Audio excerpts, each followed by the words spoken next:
So in gaming's relatively short history, there's been a lot of successful series that have come and gone, and y'all know the story for most of them. A fresh, new, interesting game comes out that grabs people's attention and wallets, which then prompts the publisher to be like, yo, we can't just leave this here, we have to exploit this for all it's worth. So then sequel after sequel comes out, and eventually over the years, the now series of games loses all the things that got people hooked to begin with.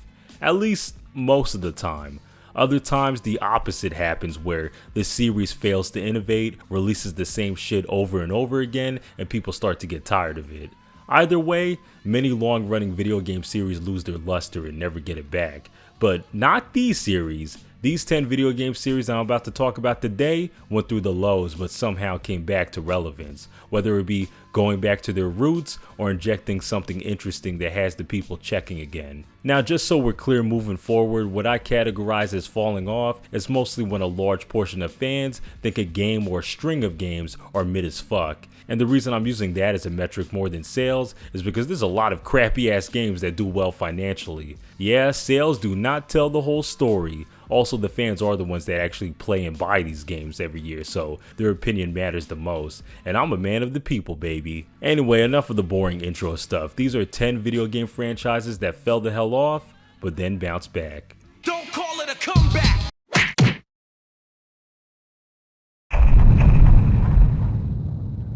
Man, it's crazy to think that at one point in time, Crash was damn near as popular as Mario and Sonic. The original 3 games sold a shitload, appealed massively to younger gamers, got mad people to buy a PlayStation, and unofficially made the Bandicoot the mascot of PlayStation.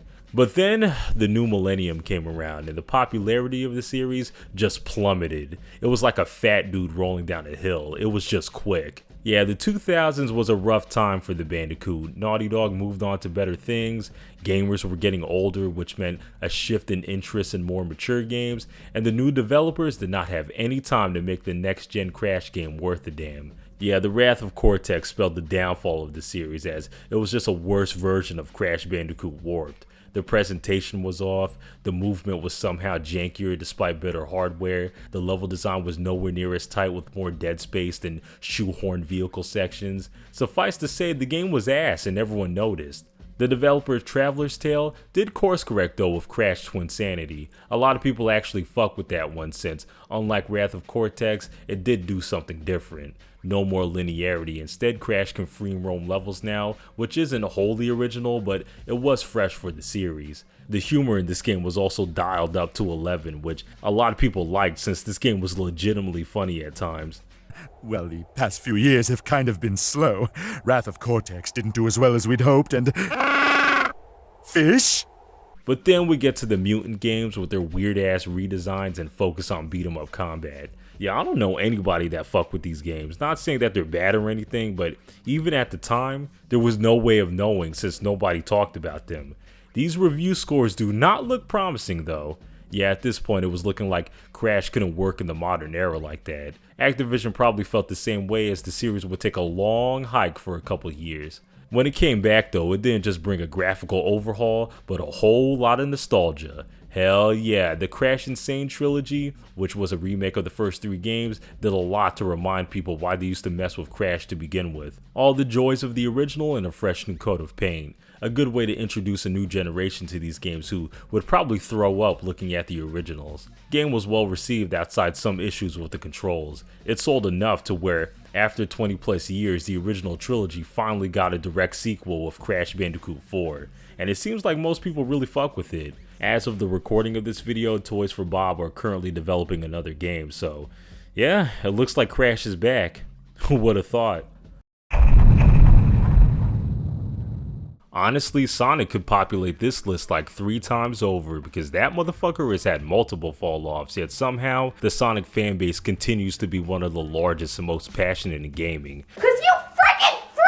Maybe they are the most loyal too, because man, if a string of games as bad as these came out back to back in my favorite game series, then I would have pieced out a long time ago. Yeah, it's well documented how much of a roller coaster ride the Sonic series is. When anticipating a new game, fans don't know if they're going to be served a ribeye steak or a Cleveland steamer. Just like the Bandicoot, Sonic had a rough go throughout the 2000s, but before we talk about that, we have to talk about the grace period, because there can't be a fall off if you were never on top. As we all know, Sonic came out swinging in the early 90s to compete with Mario, and a lot of people immediately gravitated towards him. Sonic as a personality was way cooler, and his brand of platforming was more focused on speed, which was pretty different at the time. The first 4 classic Sonic games have gone down as undeniable stone cold classics, with Sonic 2 in particular still holding up as one of the best 2D platformers of all time. The influence of these games were immediately palpable too. It was really because of the success of early Sonic that the floodgates opened for shitty mascot platformers throughout the 90s. Sonic's reign would continue in the late 90s, where he would have a pretty successful jump to 3D. No, not that one. The Sonic Adventure games are fairly criticized these days for their janky gameplay and convoluted stories, but a lot of people, including myself, still fuck with them regardless. At the time, this is what people wanted in a 3D Sonic game. Sonic's fast-paced platforming simply brought over into a 3D environment. At the time, these games were also considered must-buys if you had a Dreamcast. Everything seemed pretty good for the Blue Hedgehog going into the new decade, even appearing on Nintendo consoles now.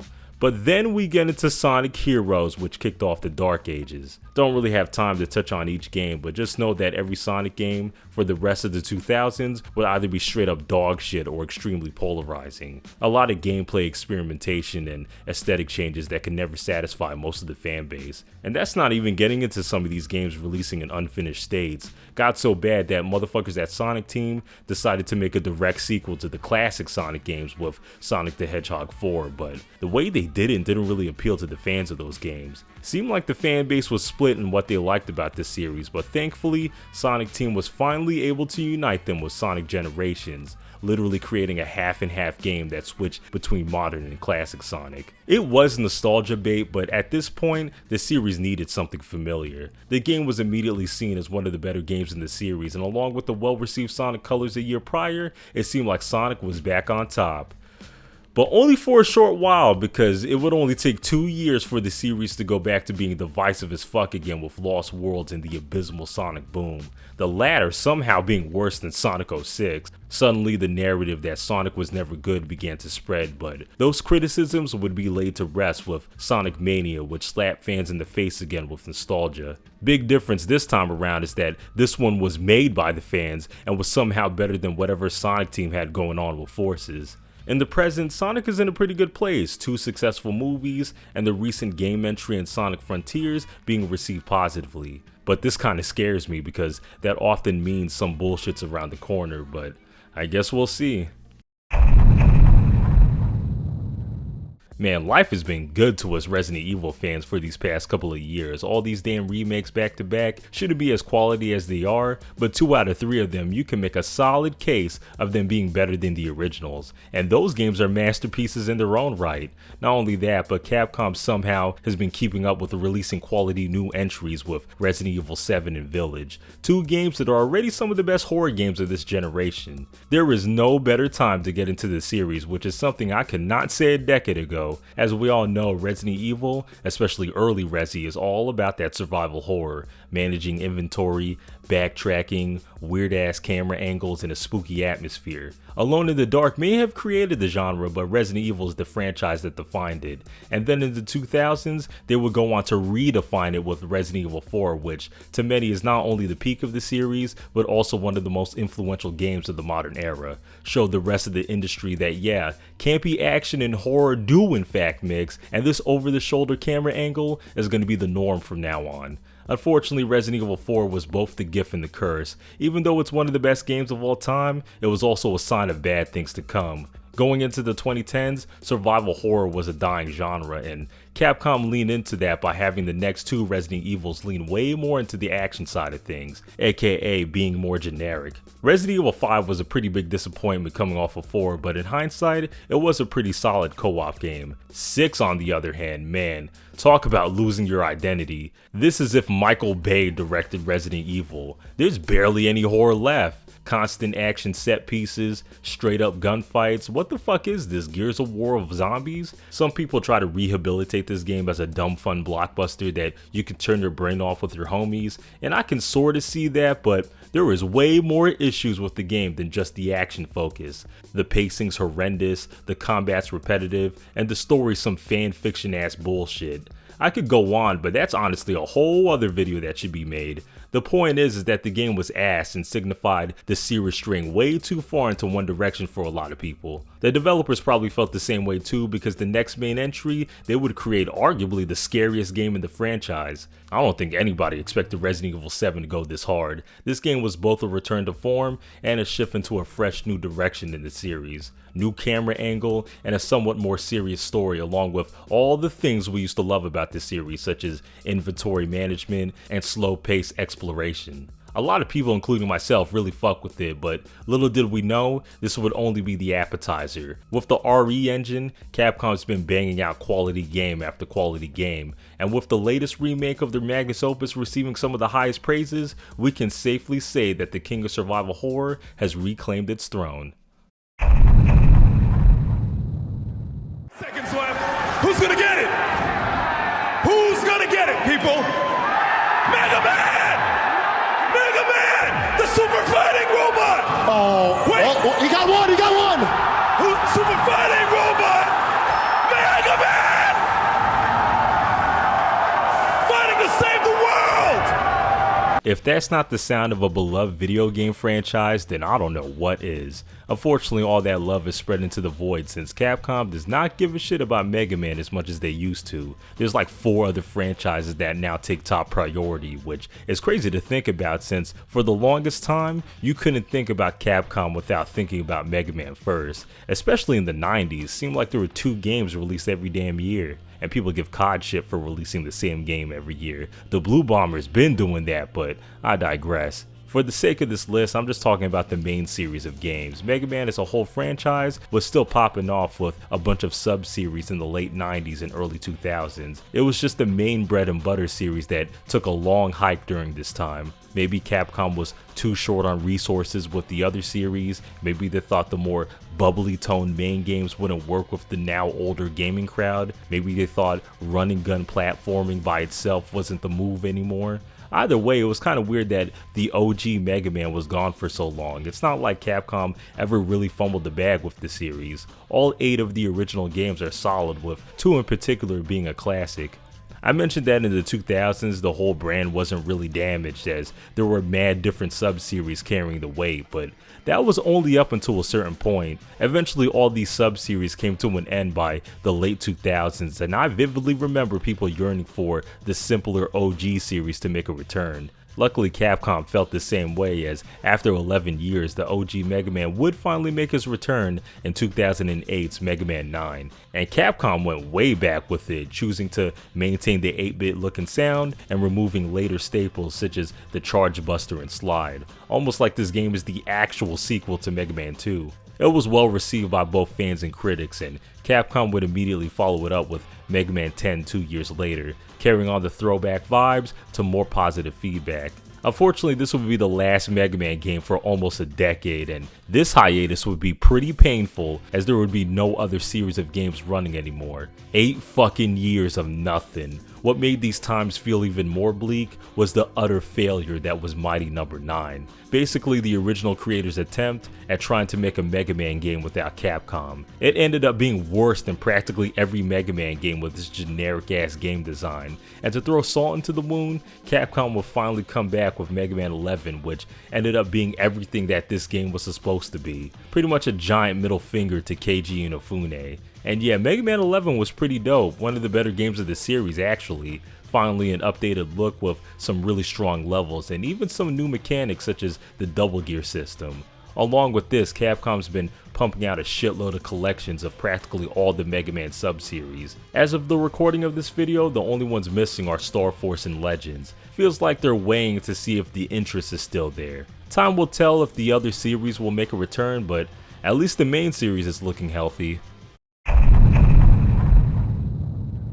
So that whole spiel in the beginning of the video about picking these series based on fan reactions rather than sales is mostly because of Call of Duty. And the reason is because even though it's widely agreed upon that the series went downhill after Black Ops 2, it's not like motherfuckers still weren't buying these games in droves. Despite mixed reception, every Call of Duty from Advanced Warfare to World War II was the best selling game of their respective years. Shit, even games that weren't, like Ghost and Black Ops 4, those games still did high numbers. Activision doesn't even need to put put in any effort. At this point, it's just passive income for them. It's almost guaranteed that legions will buy the new COD when it comes out. And this undying loyalty started way back in 2007 with the first Modern Warfare. Yeah, I know that COD actually started in 03 with the World War II stuff, and I'm not knocking the quality of those games, but let's be honest, the vast majority didn't even know about the series until Modern Warfare. This is one of those before and after games. It can't be understated how impactful this game was when it hit the scene.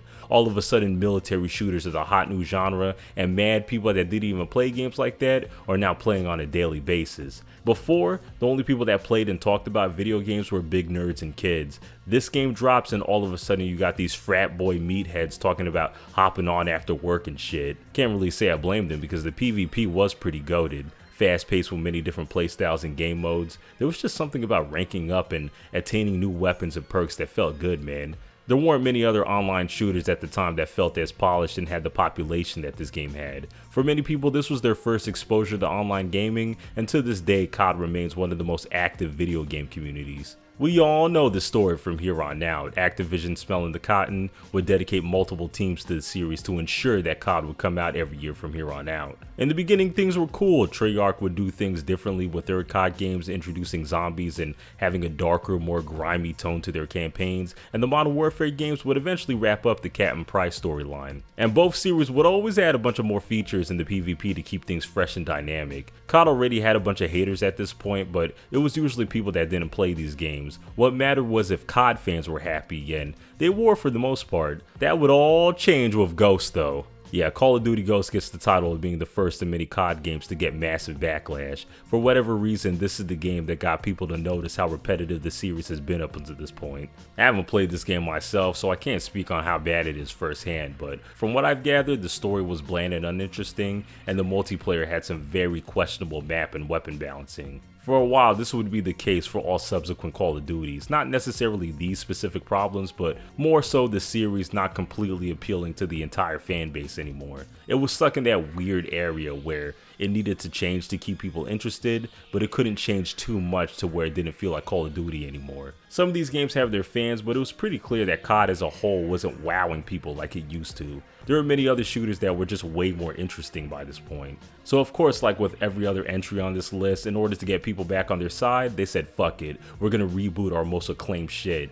And of course, it fucking worked. 2019's Modern Warfare ended up being the most acclaimed COD in a decade. Campaign was super solid if a bit short, and the PvP had new life breathed into it, getting former fans like me back into it. However, a decent campaign and PvP is one thing. What really took this game to new heights is the addition of Warzone a year later, capitalizing on the Battle Royale craze. Whoever pitched this game mode in the meeting better have gotten promoted twice, because the amount of extra players that this mode gathered is crazy. Some people just play this and don't even bother with anything else. The overwhelming success of Warzone is probably why they finally skipped a year. Modern Warfare 2 hasn't been as hot, but there doesn't seem to be as much cynicism surrounding the series as in years past.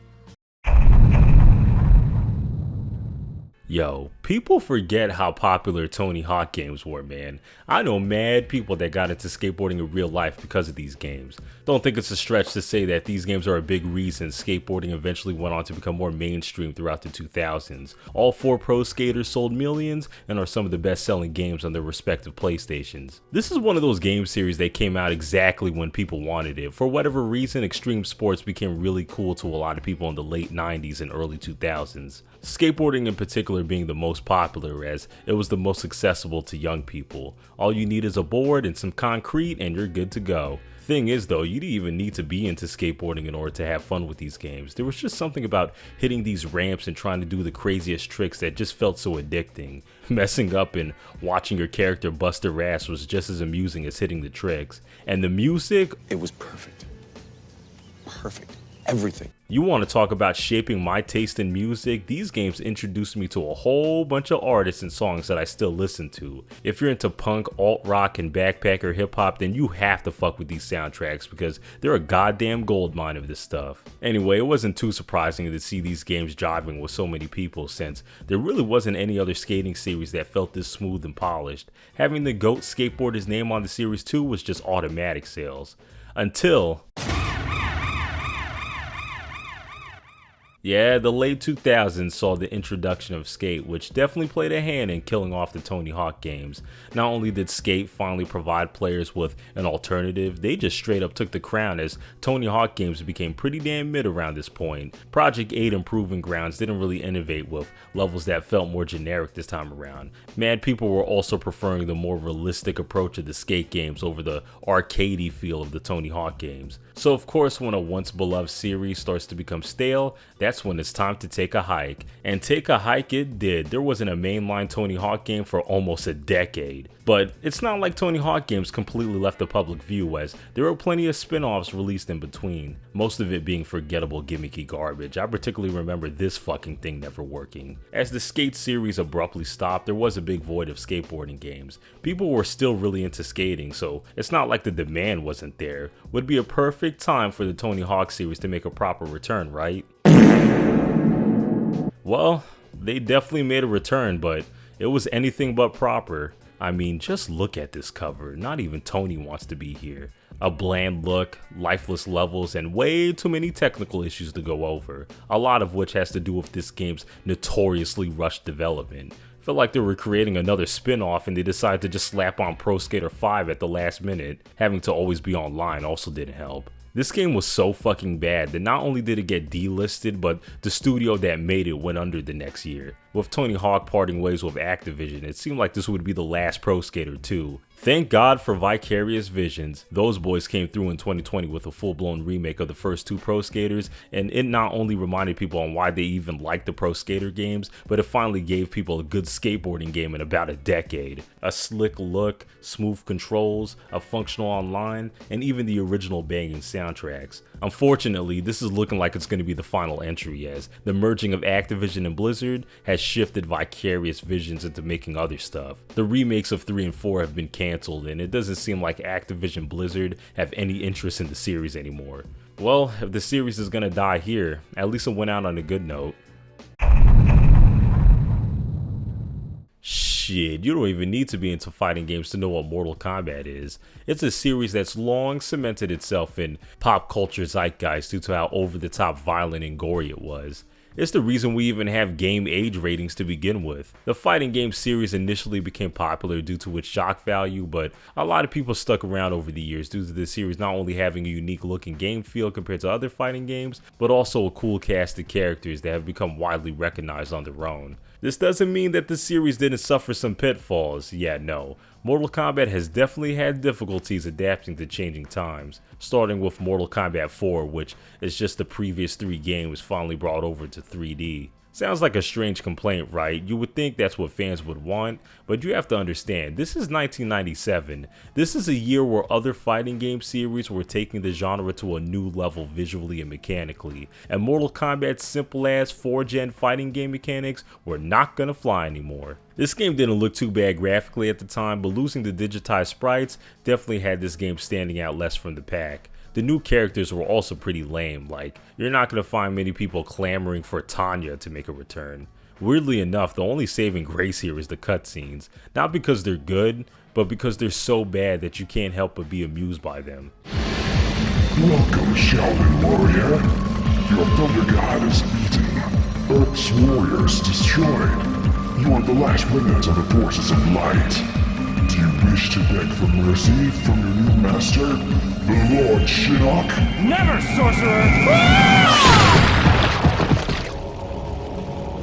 Fool! You fought well, Kai. You are now a true Shaolin warrior. Thanks, Raiden, but I'm not interested in becoming a Shaolin warrior anymore. I've got too many of my own problems to deal with. What will you do next? I don't know. Wander the earth, search for my soul, that kind of thing. Well, the battle is finished. Your quest for vengeance is over, Scorpion. You cannot kill a dead man. You have defeated my physical form, but my soul is eternal. You will pay for the massacre of my clan and family. Well done, Sub-Zero. Like your brother before you, you have served my purposes well. It's like they were taking cues from the second movie. Brother. You're alive. Too bad you will die. It's because of these terrible cutscenes that this game is now considered enjoyably bad instead of just regular bad. This series would eventually course correct in the 2000s with some pretty banging PlayStation 2 entries in Deadly Alliance and Deception. The former introduces a whole bunch of fighting styles for each character along with expanding weapon use, and the latter would greatly expand Conquest mode into this semi-open world collectathon thingy, while also giving us weird modes like chess and puzzle combat. Both games were pretty well received and are still seen as some of the better games in the series. You would think Armageddon being the finale to this new trilogy would go extra hard, but unfortunately this is where Midway would start to fumble the bag again with some weird design decisions, like having the largest roster to date at 62 characters, but most of them being clones, so it didn't really matter. Or get this, not having fatalities. Yeah, a Mortal Kombat game without fatalities. What type of bullshit? Instead, characters have these custom fatalities that aren't even fatalities, but fucking end-round combos that aren't even as brutal as brutalities. Yeah, it was pretty apparent even at the time that this game was a rush job, but if there's one thing that we can all agree on, is that the intro cutscene still goes hard.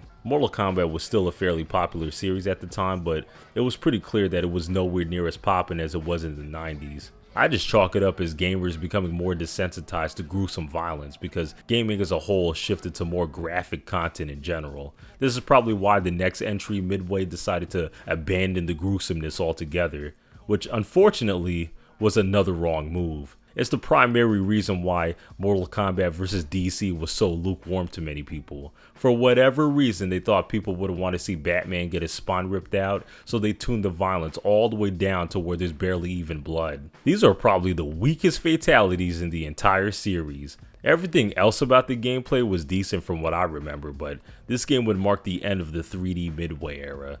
Midway would go under, but resurrect as NetherRealm Studios soon after. And this is where Mortal Kombat would truly make a comeback. Mortal Kombat 2011 wasn't just the best Mortal Kombat in years, it's arguably still the best game in the entire series. All the fan favorites back, a girthy story mode, X-rays, some more complicated combos, and all the gore imaginable. This game would pretty much jumpstart a new wave of Mortal Kombat games that have some of the highest production values in the fighting game genre. Seriously, these games look damn good, but I guess it's easy to have this sort of polish when you sell over 10 million copies twice. This modern era would also be the first time Mortal Kombat is respected as a competitive fighting game. Before 2011, Mortal Kombat didn't make an EVO once. After 2011, it's been a constant presence over there. So yeah, you got the hardcore fans satisfied, you got the casuals coming. Every game since 2011 has been a runaway success critically and commercially. Mortal Kombat's been thriving for a minute now, and it looks like that gravy train is going to continue with the new Mortal Kombat 1 coming out soon. Dumbass title, by the way. Yeah, Wolfenstein 3D is proof that just because you created a genre does not mean that you're the best at it. You would think a premise as simple as killing Nazis would be easy to implement over the years, but some of these games say otherwise. Wolfenstein has never been able to reach the heights of its cousin Doom, and that's because unlike Doom, where it's always been carefully curated by the OG devs, Wolfenstein has been passed around like a blunt in rotation. As a result, the quality of the series has never been consistent, which is why you see it on this list today. It's also a series that doesn't come out very often. This shit's been around since the early 80s and only has 7 games to its name. With spin-offs, that shit only goes up to like 10. Skipping past those 80s stealth games that no one gives a shit about, this series would really make a name for itself in the early 90s with Wolfenstein 3D, practically inventing the first-person shooting genre. It was a super simple game where you pretty much navigate a maze and kill Nazis around every corner. Super primitive by today's standards, but revolutionary at the time. Thing is, it would immediately get overshadowed by Doom the next year, which was not only a much better game on all fronts, but practically the gold standard on how 90s shooters should play. Doesn't take away from the fact that Wolfenstein did it first, but since it was nowhere near as lucrative, id Software would abandon it. Going into the next 2 decades, multiple devs would throw their hat in the ring trying to revitalize the IP. One ended up being pretty good, another one ended up not being as good, and the latest one ended up being pretty damn good. Since we're talking about fall-offs here, let's talk about the one that's not as good. Yeah, Wolfenstein 2009 is a game that no one talks about. Part of it is the game not being available on anything, but but the other part is the game being pretty mid. And I know I've ruffled some feathers by saying that, since this game surprisingly does have its fans, but mid doesn't mean bad, y'all. This game was a decent 7th gen style corridor shooter, but that was about it. If you played any other first person shooting game during this time, then you weren't really missing much here. As far as Wolfenstein, it did take the series in a slightly weirder direction with the whole magic tech thingy, but the first game had Mecha Hitler, yo.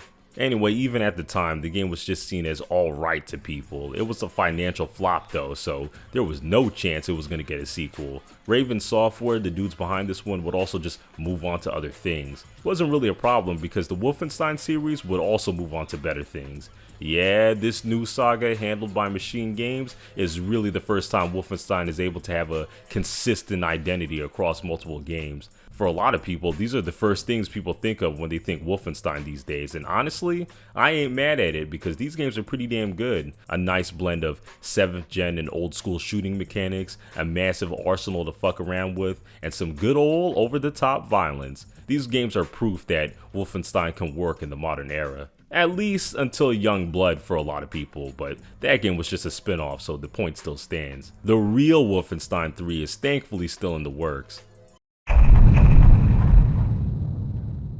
Oh boy, thank God for Dread, because for a while there, things were looking bleak. No mainline Metroid game for over a decade. I distinctly remember how disappointed people were when Nintendo announced a new Metroid game, only to unveil whatever the fuck this was. Really seemed like Nintendo gave up on one of their flagship franchises. We did get a remake of Metroid 2, but unfortunately it was in exchange for a much better fan-made one, which Nintendo axed. Nintendo's version was still good, but a lot of people wanted some new shit and not just a rehash, especially since the last mainline Metroid game was Other M, which had some issues. Most of it being with the story and characterization. They did Samus completely dirty in this game. They try to make her into a more three-dimensional character by having her talk now and giving her PTSD, but all they ended up doing was turning her into an unlikable pussy, constantly going on about the babies and deferring to this asshole. She doesn't even feel like the main character in this story. Everything is done off screen by said asshole. If this was like a prequel set in Samus's early days, then all this vulnerability would be welcoming, but it's the fact that this game takes place after Super Metroid, where she's already super seasoned. And this is not even getting into the weird conspiracy stuff that didn't go anywhere. Gameplay wise, it wasn't as terrible. The usual Metroid structure is still there where you unlock items to explore different areas, but even here, some didn't really fuck with the more action oriented gameplay with this new third person perspective. So Metroid's never been that lucrative for Nintendo, but even by Metroid standards, this game didn't sell for shit. Probably the reason why Nintendo put the pause button on the franchise for so long after. It's not like Metroid's influence wasn't still around though, because for the past 10 years, the indie scene has been filled to the brim with Metroidvanias. It's practically the go-to genre, and it's largely because a lot of people wanted that fix and big-time publishers weren't providing it. But you know, fast forward to 2021, and we finally got the high we wanted with Metroid Dread, which is not only a continuation of Fusion, but the first original side-scrolling Metroid game since 2002.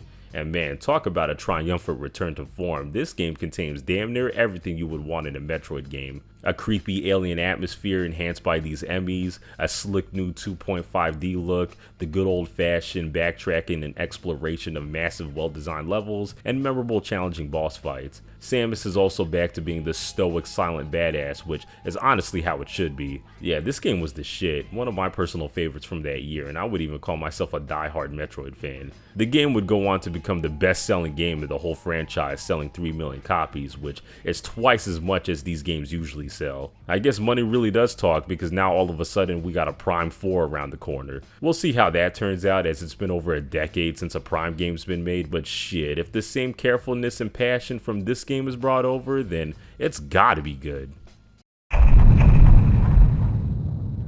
So it feels a little strange to put Assassin's Creed on this list because as of the recording of this video, it's just kind of a series that exists and nothing else. I don't know anybody that was excited for Valhalla, and when that game came out, there was like no discourse, no high praises, no backlash. It was just nothing, which in some ways is worse than if a game is just flat out bad. At least it would have left an impression, but unfortunately that's the sort of space the franchise has been floating in for a while now, and it doesn't seem like that's going to change change, even with the new one, but I could be wrong. All I know is that at one point in time, Assassin's Creed wasn't the beacon of AAA mediocrity, but instead a fresh new idea by once well-respected developers. Say what you want about the first Assassin's Creed, but it was something different at the time. A big-ass open-world stealth game set during the Middle Ages where you can parkour across rooftops. Yeah, there weren't many other developers, even big-name ones, that had the time, money, and patience to make something like this. The game's open world story and combat are all pretty mediocre by today's standards, but this game is still a classic due to laying down the blueprints for the Ubisoft formula, for better and for worse. It really wasn't until the next game where Assassin's Creed would become a household name, and that's because with Assassin's Creed 2, Ubisoft would actually make a great fucking game. Seriously, the jump in quality was pretty insane. Pretty much every aspect in which we judge games, this game was a massive leap forward. I'm talking about an actually engaging story with Ezio, who's still the best protagonist in the series, not one, not two, but 3 beautifully crafted Italian cities to traverse, more tools for better stealth gameplay, and a beautiful soundtrack by Jesper Kyd that's practically the theme song for the whole series. A lot of people, including myself, were blown away by this game when it came out, and Ubisoft noticed, as it didn't take them no time to start pumping out sequels. Yeah, just like Resident Evil 4, Assassin's Creed 2 was both the gift and the curse because it completely shifted Ubisoft's focus to pump out as many open world games as possible, and Assassin's Creed was pretty much their main conduit for this. An Assassin's Creed game was released every year up until 2015, and man, it got tiring fast, mostly because Ubisoft figured out a certain formula that they can copy and paste onto all their games. Big ass open world full of fortresses to liberate, towers you can climb to unlock more of the map, a bunch of time trials and collectibles that don't mean nothing, a soft skill tree to give the illusion of progression. Now, it would be dishonest to say that there weren't some variations between these games. Like with Assassin's Creed 3, you do spend a lot of time in the wilderness hunting, and Assassin's Creed 4 is practically a pirate game, so you spend a lot of time doing ship battles, but the overall structure of these games were always the same. Less said about Assassin's Creed 3 the better. 6 years of story build up for that whack ass ending. That game marked the end of the whole Desmond Miles storyline that carried through the early games, and to say it went out on a whimper would be an understatement. In some ways, it's actually worse than Mass Effect 3's ending from the same year. It rightfully irritated a lot of people, but Assassin's Creed was still on top due to Black Flag being the best pirate game around. It was with the next game where the reputation of the series would truly go down the gutter. Yeah, you've seen this glitch. Assassin's Creed Unity is infamous for having one of the most disastrous launches of all time. I've had a family member cop this game during launch, and his game glitched out so bad that his save file got corrupted. And that motherfucker already had 10 hours in the game, so you know he was hot. The point is that the performance was terrible and really left a sour taste in people's mouth, to the point where Syndicate the next year would only sell half as many copies. Still way more than other games, but it was pretty clear that people were getting burnt out. If it was a time for a series to take a long hike, then it would have definitely been Assassin's Creed around this time, but the series was still way too lucrative, so Ubisoft just opted for a 2-year hike. That would be enough for most people though, because Origins would get a lot of people back into the series, and that's because this is the game where the series decided to throw away the stealth assassin stuff and become straight up action RPGs. You know, leveling up, gathering loot, a lot more straight up fights. With Origins, much of these changes were received positively, as ancient Egypt was one of the best settings yet, Bayek was a cool protagonist, and the more action RPG style felt fresh for the series at the time. Hell, a lot of people still really fuck with this game, which is why I consider it the series' comeback, even if I personally don't care for it myself. Yeah, I'm one of those guys who prefers the old style of gameplay, which is why I never checked for Assassin's Creed past this point, so I have no clue what the quality of these games are. All I know is that they don't get nearly the same love as Origins for whatever reason. Past this, the series finally did get a break though. As of the recording of this video, it's been 3 years since Valhalla, which makes this the longest the series has been out of the public eye. Let's just hope that it was because Ubisoft was cooking up something special for Mirage. So yeah, that's the video. If you like it, I got plenty of more coming in the future. I usually do reviews and retrospectives, but once in a while I hit y'all with some other shit. If you do like that sort of content, I do have a lot of it on the channel, so make sure you go check it out. Anyway, do the usual stuff to help this video out in the algorithm, and until next time.